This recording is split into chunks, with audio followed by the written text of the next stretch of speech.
পঞ্চগড় বাংলাবান্ধা মহাসড়কে চলমান সংস্কার কাজে ফিনিশিংয়ের অভাব, জনসাধারণের চলাচলে চরম দুর্ভোগ।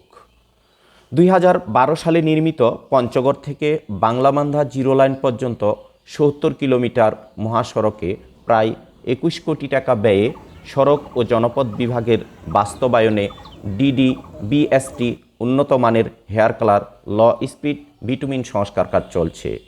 সড়কের কোনো কোনো স্থানে ছড়িয়ে ছিটিয়ে থাকা ভাঙ্গা পাথরের টুকরার আঘাতে অটোরিক্সা, প্রাইভেট কার, মোটরসাইকেল সহ অন্যান্য যানবাহনের গাড়ির টায়ার ফুটে ছোট বড় দুর্ঘটনার শিকার হচ্ছে।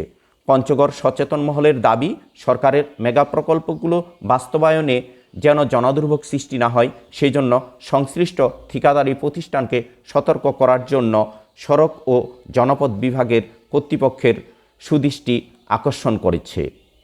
সড়ক ও জনপথ বিভাগ পঞ্চগড় উপবিভাগীয় প্রকৌশলী মোহাম্মদ মাহফুজুর রহমান মুঠোফোনে এ প্রতিবেদককে বলেন, এজন্য সংশ্লিষ্ট ঠিকাদারি প্রতিষ্ঠানকে সড়কের উপর ছড়িয়ে ছিটিয়ে থাকা পাথরের টুকরা অপসারণের জন্য জোর তদারকি করা হচ্ছে।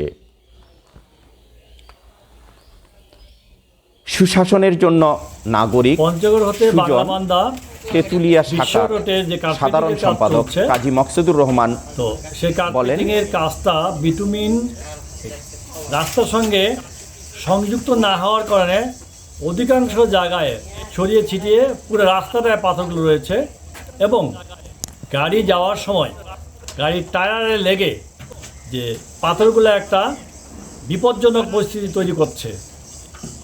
কারো গ্লাস ভাঙছে গাড়ির, স্কুলের শিক্ষার্থীদের গায়ে লাগছে, পথচারীদের গায়ে লাগছে, ফলে দুর্ঘটনার সৃষ্টি হচ্ছে।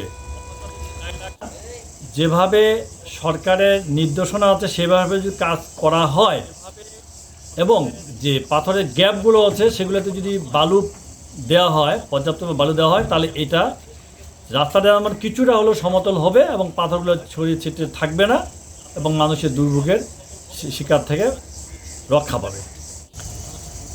তাই আমরা আশা করব কর্তৃপক্ষ দ্রুত এই এলোমেলো ছড়িয়ে ছিটিয়ে থাকা পাথরগুলোকে সরিয়ে নিয়ে নিরাপদ অবস্থায় নিয়ে যাবে এবং এই দুর্ঘটনা থেকে মানুষকে রক্ষা করবে।